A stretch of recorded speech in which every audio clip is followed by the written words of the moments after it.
Joining us now from Clute, Texas, Republican Congressman and former presidential candidate Ron Paul. Thanks for joining us this morning, Congressman. Great to see you. Thank you. Last time you were with us, you explained why you were against the government's bailout plan, why you were voting against it, and you didn't believe that focusing on buying these troubled assets was the smart thing to do. Now, since then, they've sort of tweaked it, if you will, and now have decided to buy stakes in some U.S. banks. Do you think that's a better strategy to help heal the economy? No, they tweaked it up. You know, it started off as a 3-page document, ended up 450 pages. Instead of $700 billion, it's up to $850 billion. Reuters had a story out this morning today. They estimated it's going to cost the American taxpayer about $5 trillion. So no, it's tweaking in the wrong direction, and I don't think it's going to do any good whatsoever. Well, the credit markets are starting to loosen up a bit, at least from what we've seen this week. Is that a sign that maybe it is working? Well, maybe to some degree on the short run, but that just means that we'll have more inflation. You can't create $5 trillion out of thin air and not expect inflation. So although the dollar may be up a little bit right now because the markets are a little calmer, this just means that in time we're going to all suffer and pay for this, and we're going to pay for it with higher prices.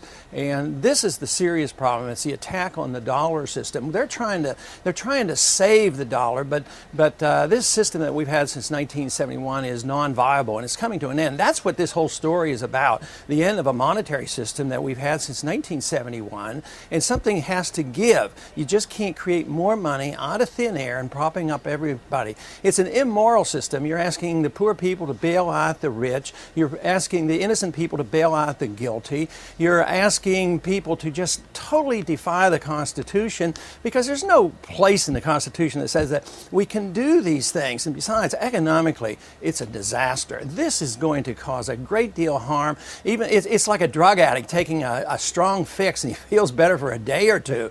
But believe me, we're going to kill the patient, and the patient here is the dollar system and our whole entire world economy. Have you heard anything? I would say let's get off this addiction. And Congressman, have you heard anything from either of the presidential candidates about their economic plans that you think are good things that need to be implemented?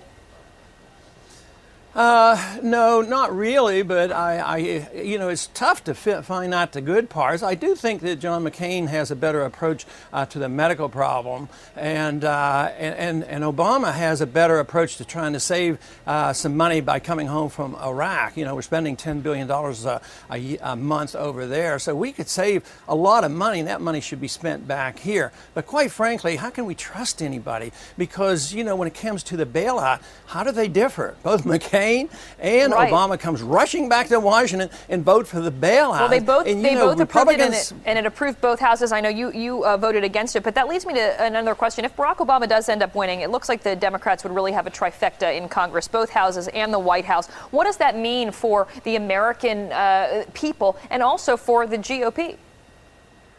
Well, I mean, it's a disaster for the country and everybody, because even with all the shortcomings of John McCain, his strongest argument to be president is keep the Congress and the presidency in separate hands. The American people are going to be a lot better off if they're fighting a little bit instead of just having no restraints whatsoever. Well, I mean, that's a poor reason to argue for the case. It's a poor argument for him, McCain, but go ahead. I know what you're saying. Staff members actually writing on your own website say that the Democratic takeover of both houses of Congress and the White House this November would be a, quote, repudiation of false conservatism of the Republican Party. How do you get back to some of those fiscally conservative ideals? Well, it's going to be tough, because you have to convince the American people that that's what we need. And everybody now is realizing in the country there's something seriously wrong with our whole financial system and our governmental system. But the big question is, does the majority of the American people believe the government can still take care of us, or should we get the government out of the way, quit spending money, balance the budget, bring our troops home, and let the American people keep the money they earn? That means drastically reducing taxes, getting the government out of this over-regulation, and give up on this idea that inflation solves everybody's problem. If inflation, that is the creation of new money, could solve everybody's problem, which they're claiming right now, nobody would ever have to work again. If $5 trillion could save this economy, why work? Just print money and everybody will be happy. So they don't understand the idea that people have to work, people have to save. Instead of consumers spending more money, the market is saying you should back off, spend less money, and save money. But everybody says, oh no, don't save money. You're supposed to go out there and spend money. Right. But the people who have saved in the last 5 years have money in the bank, and cash is good right now. Now they're going to buy up the bargains. They're going to get a good deal on a house.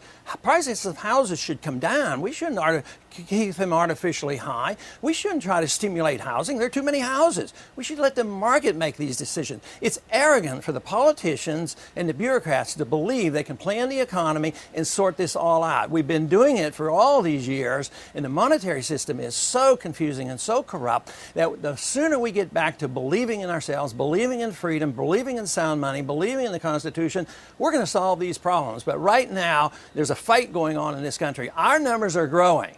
We're not the majority, but our numbers are growing. And as this situation deteriorates, more people are going to say, hey, maybe it's right. Maybe limited government and freedom works. Maybe freedom is popular, and maybe freedom really works. And this idea that we have to depend on government for all these programs, right, it's an illusion. All right, well, we're going to have to leave it there. But as always, sometimes the voice in the wilderness, but, you know, you certainly bring up some good points this morning. Representative Ron Paul, always great to have you on the show. Thanks. Thank you.